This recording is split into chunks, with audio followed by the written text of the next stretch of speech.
There are essentially no words left to describe the horror of what is happening in Gaza right now as it is being gripped by a man-made famine by the Israeli occupation, and as a end result, a final solution of the Israeli genocide that has been going on for decades and decades, but really ramped up since October 2023.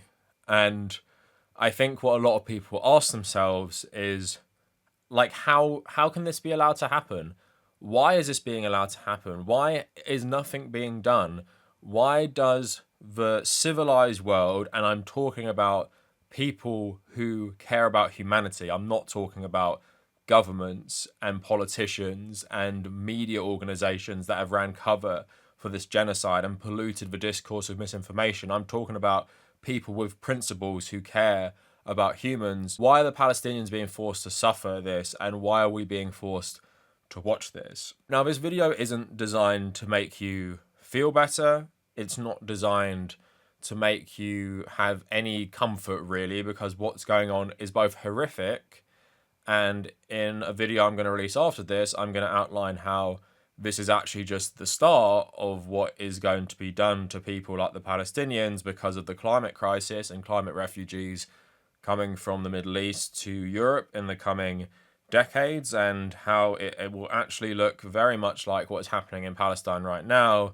And I want to make a video on that just to make people aware of that as well. But what this video is going to serve as, really, is for you to understand why this is happening.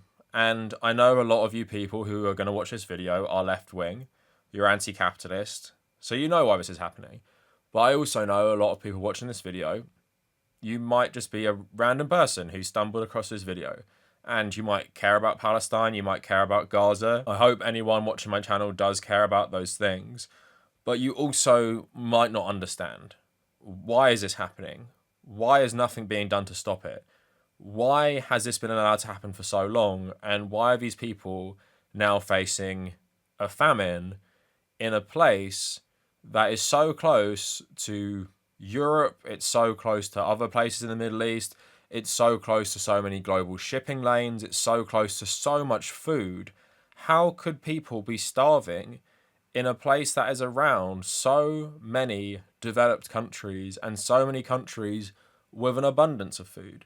It's because it's being done on purpose, of course. There is a famine in Gaza because the Israelis want to exterminate every Palestinian in Gaza to make room for more of an Israeli land grab. They also said recently they're going to annex the West Bank. So what we're seeing in Israel is they feel like they have the momentum and they have the complicity of their allies that they can finally do this. They can finally get rid of the Palestinian state once and for all. And you're also seeing Western governments run cover. I think Macron said today he's going to recognise a Palestinian state. Saw Keir Starmer put a statement talking about how horrific Gaza is and stuff like that. And I've even seen right-wing shit rags like the Daily Express that has helped facilitate this genocide. They've been talking about the famine because they all know. It's clear to everyone now, no matter what you thought of it and how much terrible shit you've said about the Palestinians and how much you've supported Israel, it's become clear to everyone. So what they're doing is they're running cover for themselves, acting like they were always against this, because we always knew that would be the case. But like I said, I want to explain multiple things, and fundamentally, it's about where you should direct your anger, because you can direct your anger to Israel, of course. You can direct your anger to the United States, the UK, France, various other states that have supported the Israeli occupation since it began, and that is perfectly valid.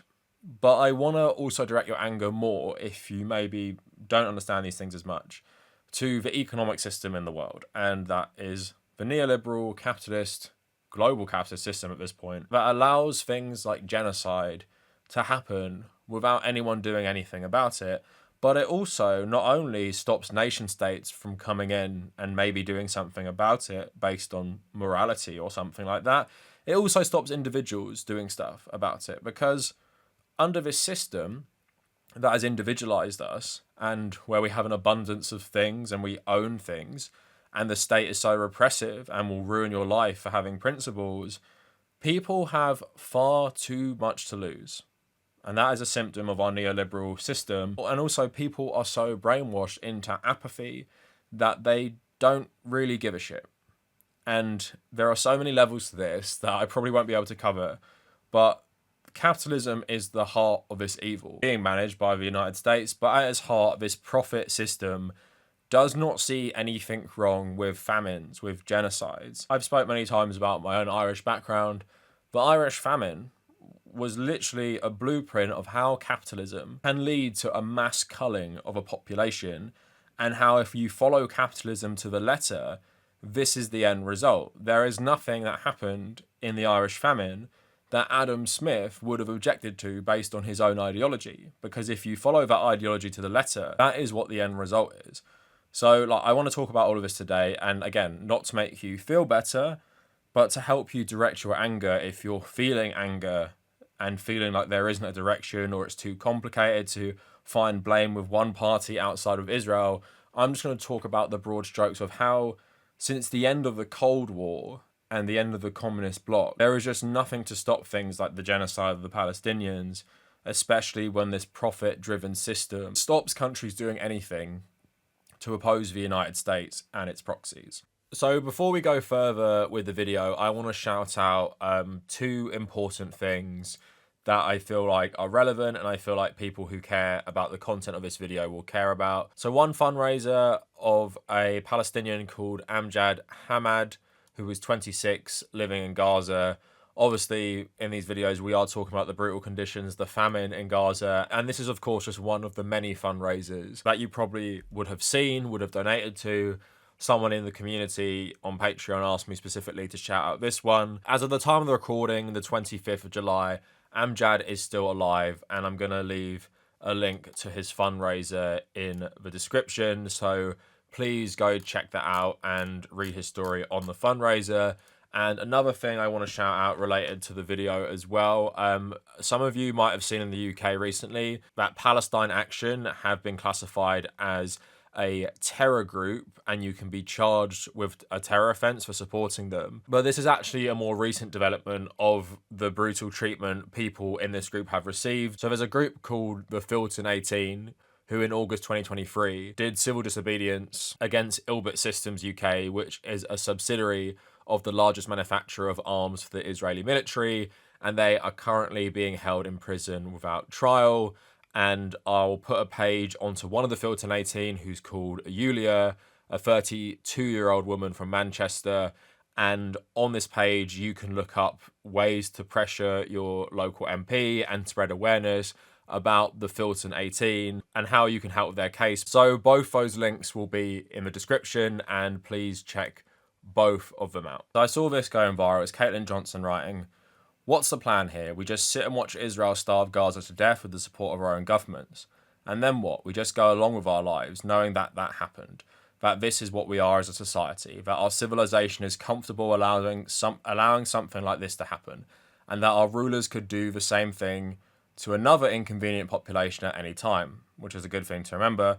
We're just meant to be cool with that and go on living like it's normal. I'm genuinely curious. How exactly is everyone planning to go about living their lives at that point? How does that work exactly?" So let's tackle that firstly. Let's tackle you as an individual. And you're witnessing this horror. You're witnessing the famine, the genocide. And I don't know about you guys. I've thought about it pretty much every single day since it started. And what can you do? So let's talk about my own experience, right? So let me talk about what I have done. And it's never going to be enough. And the reason I have a lot of fire for nebula leftists, theatre kid leftists, those types of video essayists, is because I see the bare minimum as using your platform to advocate for the Palestinians and advocate against their genocide, right? That is the bare minimum. People actually getting angry at me for calling out other people in a community I'm meant to be a part of are absolutely insane. And why I even say that is because I feel a lot of guilt with my own platform. And let's talk about what I've done. So I've been talking about Israel doing a genocide on Palestine probably since their attacks on Gaza in 2021. I've constantly made videos throughout the genocide just on various topics, whether that's using the IDF's own TikToks to talk about various different things and package it in a way that people might click on, whether that's calling out liberals and theatre kid leftists on their terrible takes on this stuff and liberal Zionism, whether that's just talking about general things to do with it. I've done couple fundraisers. Me and my girlfriend have done it on this channel. I've called out other fundraisers. I've gone to protest march. I've done all of these things, right? And ultimately, what does that achieve? It achieves nothing. Now, you would maybe say I'm being too harsh on myself. If I was going to give myself any credit, I would say my channel has consistently, over the last, half a decade, it's been a place where I have unfilteredly spoke against Zionism as a racist colonial ideology. And hopefully I've changed some people's minds on that. But again, I don't feel like I've done enough. And what more could be done? And that's the thing, within the confines of individualism and the care for my own status in a neoliberal society, what can I do, right? So we've seen with Palestine Action, I spoke about it in this video already, they've been charged as a terror group. So the option on the table, if I wanted to do something, right, as an organization thing, is I join Palestine Action, then I'd be charged with a terror offense, and then I could be convicted on terror charges, and then my life is ruined forever. So I'm just not going to do that, am I? And again, that's what I mean. I'm a coward, and I feel bad for that, and I feel bad for not doing more, and I feel bad for not participating in some revolution. But I'm also a Marxist, and I realise without a mass movement, we are not going to do anything. But you could say, well, you're not an activist. You're not getting in trouble with the law. You're not protesting things in a way that is disruptive. And I totally agree with that. And that's because I feel like fundamentally we are all hypocrites, and I've used my platform in a legal way. I've advocated for these things. I've done all these things, but am I willing to ruin my whole life because of this? I'm not willing to ruin my whole life doing something like that. And I also, in the back of my mind, it's not a total justification, but I think my role as maybe an educator on these things is a better use of my time than throwing everything away, including this YouTube channel, which would probably be deleted. I became some sort of activist. I feel like it's a better use of my abilities and what I'm good at, education, teaching people, communication, to use this as my platform. But obviously, like many people, I look at the horror every day and I feel like, is there not something more I can do? And there is something more I could probably do. But even with that, it's like, okay, you join a civil disobedience organization, you get in trouble with the law, you go to prison, and then what? You're just in prison like the filth in 18, and you're probably going to be locked up for a long, long time. And I'm not dismissing the successes they've had as a civil disobedience group, and I'm not dismissing things like the BDS boycott and everything like that. Still, we are seeing the horrors of this terrible thing that our government is complicit in and is aiding with, and we do nothing as a society. And also, as a communist, I know why, and that's because there is no mass mobilization because of our material needs. And if you look at histories of revolutions, while there are lots of people with ideologies and very smart people who lead revolutions, the people who make up revolutionary forces are not these people. They are just people who join revolutionary groups to improve their lives, to improve their material conditions. And yes, like with Ho Chi Minh teaching people the virtues of communism and stuff, you do have these figures who will go around educating people in revolutionary thought, but these people are receptive to that message because of their material needs and maybe their own suffering under occupation, like with the Vietnamese or the Cubans. And simply put, in the United States and the United Kingdom, we will not protest our government in that way because we aren't on the breadlines, and that's living in the imperial core, living in the heart of the consumer capitalist empire. Even if you, relatively speaking, in terms of the UK, don't have a lot of money, you are well off globally speaking, and it's very unlikely you would be willing to do anything drastic as part of a mass movement to protest your own government, because there is no incentive. It's very unlikely people will join in a big enough way that will matter. And then what happened to you is your life will be ruined forever and you'll be rotting in some sort of jail cell. Now, there'll be more people in this country willing to protest the government over things like that. When you're asking people to protest things like the Israeli genocide of the Palestinians, no one gives a shit, really. And let's be honest, most of this country don't actually care in a way that matters. They don't think about it every day. They tune out. And that's the kind of paradox of consumerist life, is you are participating in a society that actually makes your life worse and rots your soul, but it gives you the consumer comforts that you can distract yourself. And that's gotten even worse with things like social media, brain rot, just consumerist products overall, like garbage television or video games. So people become docile. People basically drug themselves, even if they're not taking substances, to not care about these things. So when you think about things like what could I do more, sure, there are things you could do more, but this country is docile enough when it comes to elements of economics and material conditions. There is going to be no mass movement and revolution to oust the Labour government. We're not going to do what the Egyptians did, and just protest and protest for months and set up in Trafalgar Square to shut down London. That's not happening over something like Israel and Palestine, and that is because of the capitalist system and neoliberalism, which pits us all against each other, where we often do actually care a lot about material conditions, but it's more about getting one over on each other and climbing the class ladder, not all rising together. And the UK is a terrible example of this in terms of the ruling class, the ruling elite, bankers, journalists, and politicians are all mates, and they create this discourse so people do not rise up. That's in the class element, and that's how we're understanding like typical Marxist revolution. Then you're trying to understand it in terms of getting people in the UK to do that for something overseas where they can just switch their brain off and not care about.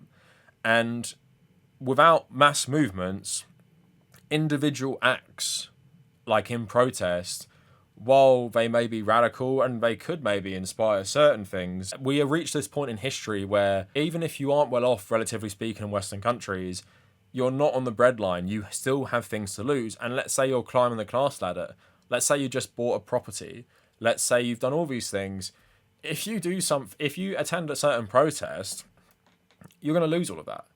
And you're going to be blacklisted from the entire consumerist world. You won't be able to participate anymore. So I'm trying to explain to people, everyone has too much to lose and they're too apathetic to actually do anything, even if they are horrified from what's happening. And I say that as a hypocrite myself and as someone who deeply cares about this. And I'm sure I speak about it for like many of you people who have that constant struggle of, I need to do more versus I can't do more. It's a really hard thing to do, and it's a lot of guilt you carry as like a Westerner who actually cares about the plight of other people. But let's open this up a bit more. Let's talk about broadly capitalism. Let's talk about capitalism and its effect on geopolitics. So I'm speaking about the capitalist trap, wage slavery, mortgage slavery, all these different things, just consumerist hell that makes you docile and apathetic to not give a shit about people around the world or not give a shit about people outside you, even your bubble. But now let's expand it. So I think the end of the Cold War and the end of the communist bloc is one of the worst things to ever happen to humanity. Now, people will hear me say that and they'll immediately say, oh my God, tanky, tanky, tanky. He loves Stalin and the crimes of Stalin's Russia. He loves Pol Pot and what he did in Cambodia. He loves all those things. I'm not saying that, and I'm also not saying that socialist countries were faultless, that they weren't bad examples of communist leaders. Of course they were bad communist leaders. But what this represented was a period in history where there was a huge number of people living in a system and a huge number of people who were fighting to change the economic order, and their strength came in that there was so many of them coordinating together. Think of so much revolutionary struggle, Korea, Vietnam, Cuba, anti-apartheid struggle in South Africa, anti-colonial movements in the Middle East. Who would fund that? Who would arm that? Who would donate blood to these people? The communist bloc. And yes, I'm not saying that everything they did was out of pure love of socialist revolution. I would say there are countries that didn't really care about that as much as others, and you see that split within the communist bloc itself, especially between people like Mao and people who are more in bed with the Soviet Union. There was that split, and you even see that split between Che Guevara and Fidel Castro. So I'm not saying there weren't people who just wanted to play the game of geopolitics, but even so, Palestinians would get blood from communists in Germany while they were suffering fighting the Israeli occupation, right? Where is that happening now? It doesn't happen. And it doesn't happen around the world. Vietnam would not be a socialist country today without the help of the communist bloc. It offered these countries an alternative. You do not have to be subservient to fascist capitalist dictatorship of the United States and the United Kingdom. There is another path. And again, it's not faultless. It didn't have all these problems, but think of if it still existed today, 30 years later, like, you would think it'd be even better. And that's what I mean. Like, the communist bloc covered a part of the world, but if it existed today, could be self-sufficient without relying on the United States and without relying on the West. It could have been. And that just does not exist anymore. And what we have is far worse. We have total neoliberal victory with a few outliers who have to participate very heavily in this system. And you can argue if these countries actually want socialism. People saying that because they have capitalist economies means they're not socialist are totally wrong. Like, actually read Marx and read about Marxism. They are in the stage of adapting the capitalist economy under socialism. It's what comes next that will prove whether they actually are genuine in their goals. But because we don't have this block that people can go to for help, what we have now is just total US domination. And while China is rising, it still has that symbiotic relationship with the United States. They are absolutely massive trading partners that rely on each other. And most countries are either in bed with the United States or they're in bed with China and the United States. Very rare for a pro-Chinese country to not also be in bed with the West. The only example is probably like North Korea is the only one I can think of. And maybe Cuba, right? Countries like Vietnam are in bed with the West. China has links to Israel. Vietnam has links to Israel. And when you have this environment of total capitalist domination, what happens is the rulers of that system dictate geopolitics. So at the moment, the United States has occupied the role that the British Empire once had, but in an even more controlling way, because despite its territorial control not being as great as the British Empire, its financial control and its political influence on everyone through various different organizations pretty much ensures it does control the world in many capacities. So then we look at a case like Israel. I will talk about the war on terror at the end, but let's just talk about the economic side, right? So we have Israel doing a genocide on Palestine, trying to complete basically its colonialism that it started in the 1940s. Back in the day, it had to fight various wars with Jordan, with Syria, with Egypt, because of what it was doing to the Palestinians and because of the land grab it was doing. But what happened, of course, over various different years is the rulers of these countries sold out to the West.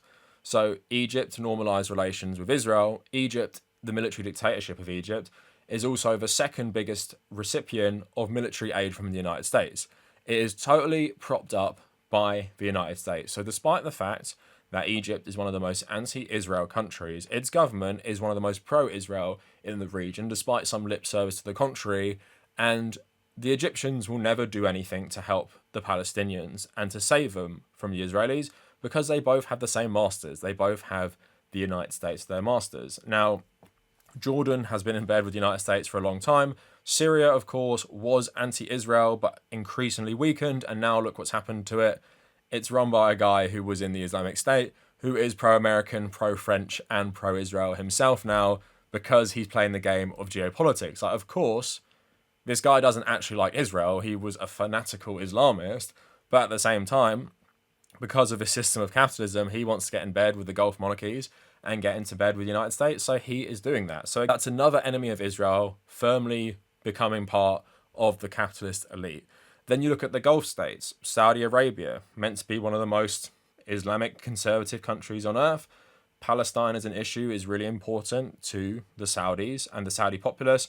Mohammed bin Salman doesn't give a shit about Palestine. They were even going to normalize relations with Israel. That's part of the reason Hamas attacked in the first place. So they are doing that because, of course, the Saudis are totally in bed with the United States, and they have been since the 1930s. And part of that normalization with Israel is firmly getting more in bed with both the Israeli elite, but also the American elite. So despite this population not liking Israel, obviously being sickened by the genocide and famine, the Saudi elite like Israel for financial reasons. The same with many Gulf monarchies. So they don't do anything either. And Russia, the big boogeyman of Western politics, they have links to Israel as well.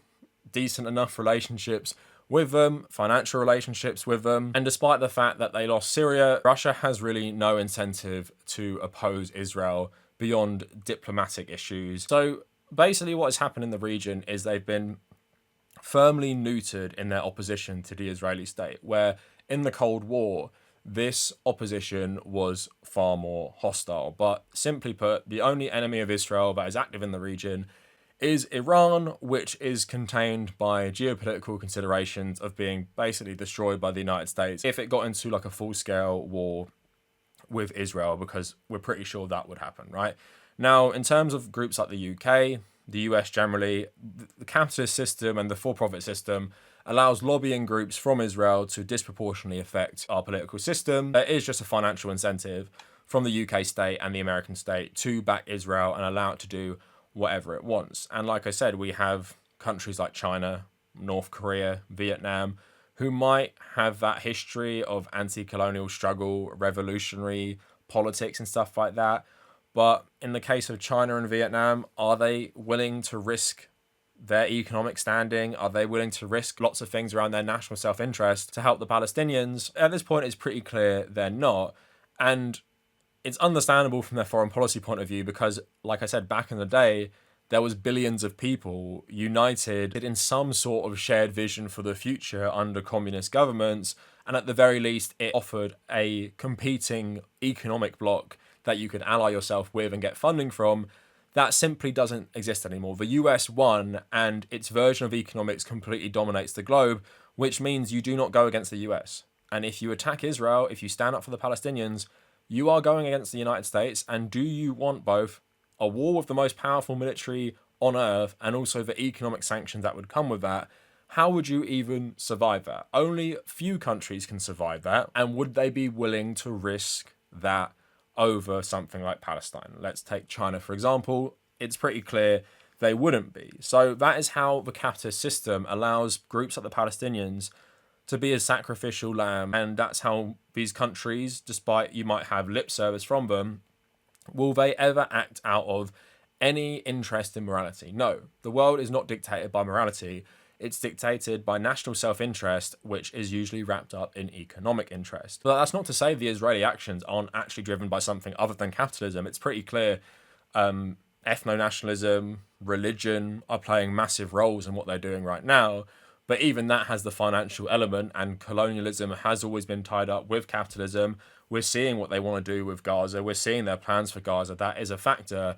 But basically what is being allowed to happen in the world is Israel being allowed to exterminate a population of people for their variety of reasons, because capitalism ensures that the other nations do not have an incentive out of financial and power self-interest to actually intervene and stop them. And that is just the doom-appealing reality of what neoliberalism results in: genocides and mass killings and mass cullings for capitalism, or at the very least, capitalism provides no incentive to stop that.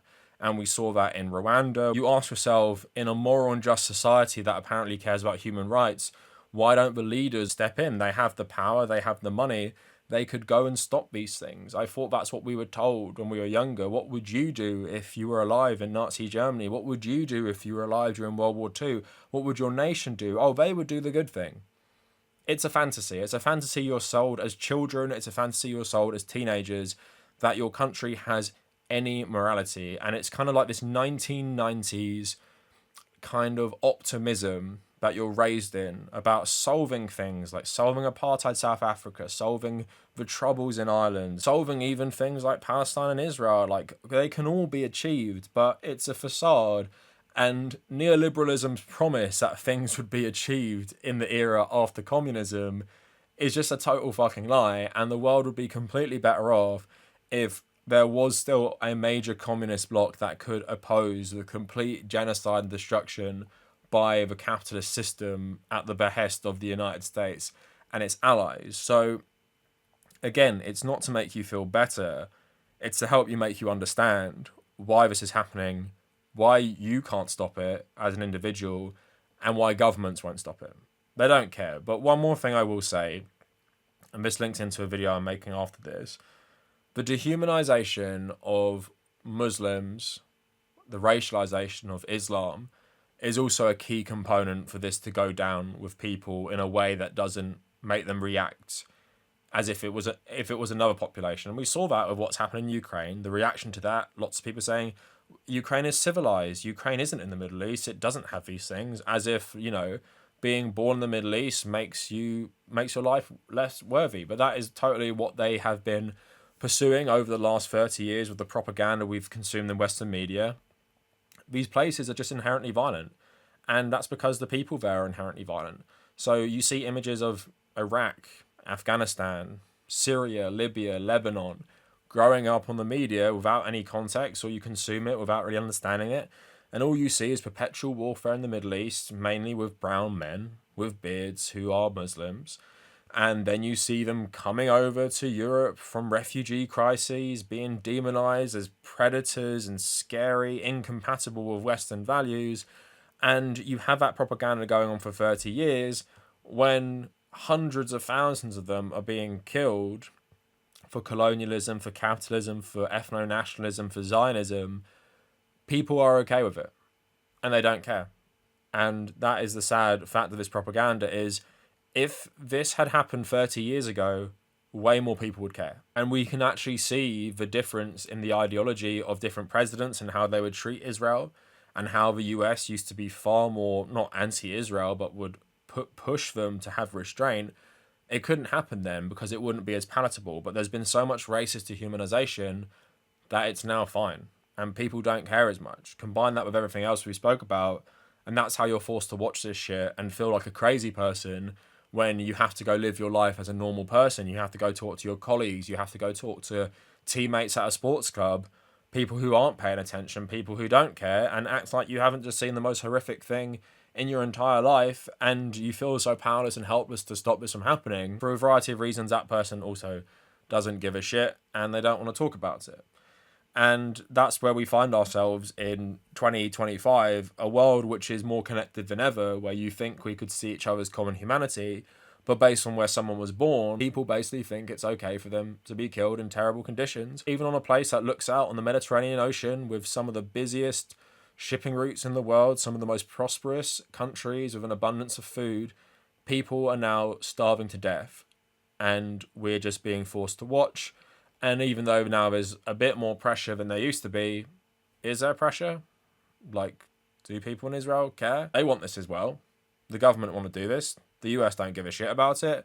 People like Donald Trump don't give a shit about it. People in the US government want this to happen. You've seen congressmen say it's a good thing. So capitalism has no problem with it happening, just like the hundreds of thousands of Irish who were killed. And people didn't give a shit about that when the Irish weren't considered white and were dehumanized and treated like absolute garbage. Now it's Palestinians who are viewed as this Muslim horde who are inherently violent, backwards, and to many people they're just getting what they deserve. And it's just a sick society we live in, that you can say stuff like what I'm saying, it gets you ostracized from many places, might affect your career, might affect your life, you might end up in prison, but you can support everything Israel are doing and you'll suffer no consequences. You can actually go serve in the military and do these things and very likely suffer no consequences. So yes, very depressing, but that is it for the video. And I just don't really have many words other than this, and no comfort to give people. I think humanity has firmly doomed itself, and I feel like the brief flirtation with another ideology that doesn't prioritize profit over all else, and the end of that as like a massive movement is just a disaster for the world. And the more like the future just like gets revealed to us, the more I feel that every single day that humanity, that there is some parallel universe where humanity took a better course, and we're living in the dark timeline where neoliberalism is king and neoliberalism rules over us. And the fun thing is we got the AI apocalypse to look forward to that just melts the human soul on top of destroying our lives. So that's the fun thing to look forward to. And yeah, that is it for the video. Let me know what you guys think in the comments. And if you made it this far, thank you for watching.